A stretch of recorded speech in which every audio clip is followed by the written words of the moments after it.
Be ready. 5 seconds. Start. Sir, I rise to support the demands for grants of the Ministry of External Affairs and their report submitted to this House.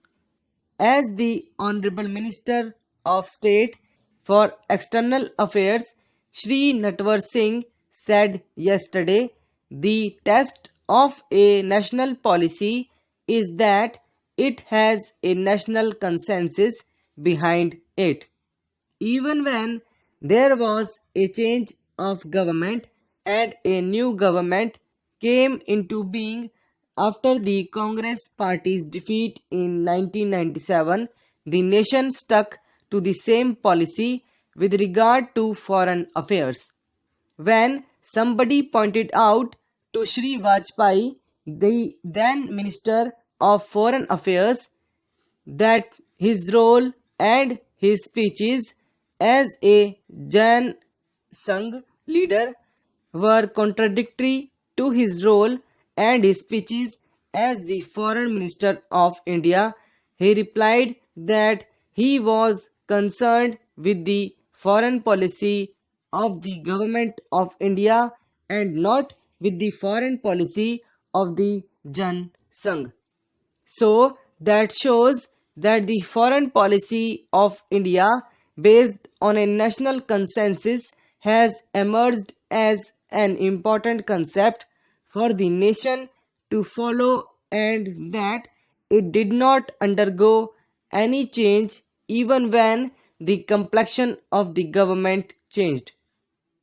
India is one of the very few parliamentary democracies where there is a strong national consensus behind its foreign policy because it is based on sound principles of non-alignment, Panchsheel, and similar other concepts which were outlined even before our independence.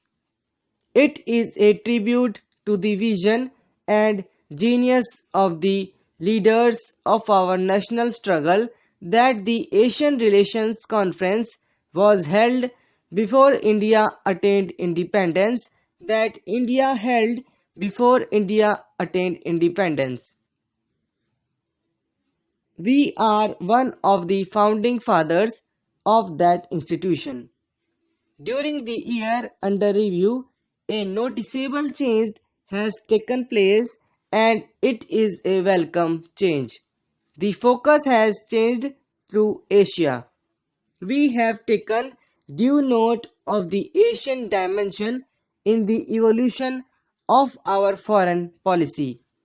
Prime Minister Rajiv Gandhi's stopover in Tokyo during his visit to Canada to participate in the Commonwealth Heads of Governments Conference was the first sign of this, and the recent visit of the Prime Minister to Japan has strengthened the impression that we are not getting the Asian dimension in our foreign policy formations.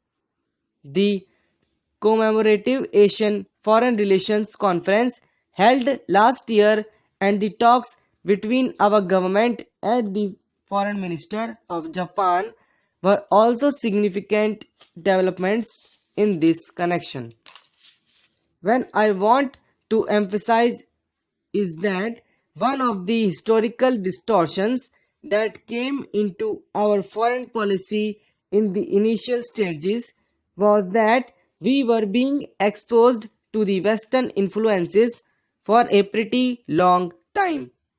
We were more oriented towards the West, and as a result, the cultural linkages between the Asian countries, China, Japan, Indonesia, and Southeast East Asia, were not explored and exploited to the extent to which they should have been from the very beginning. So, even in the United Nations, Japanese is regarded as a hard language. But we should provide for and we should have some sort of scope for greater and more frequent cultural exchanges between Asian countries on the one hand and India on the other. At this moment, we are more oriented towards the West in our literature, in our culture. But basically, our roots are with countries in Asia, with Japan and Sri Lanka, with China, with Indonesia.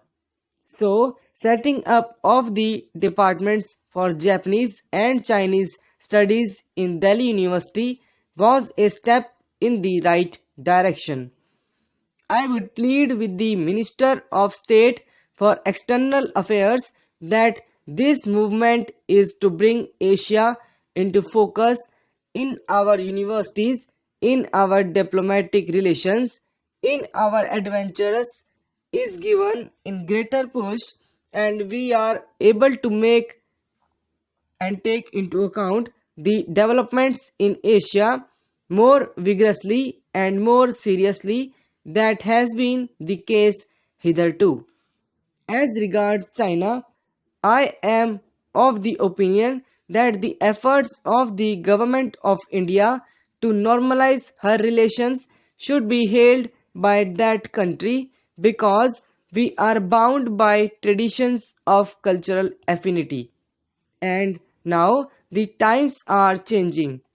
China of today is not the same China which was prior to 1979 when USA also recognized China, though India was primarily responsible for pleading their case for admission to the UN.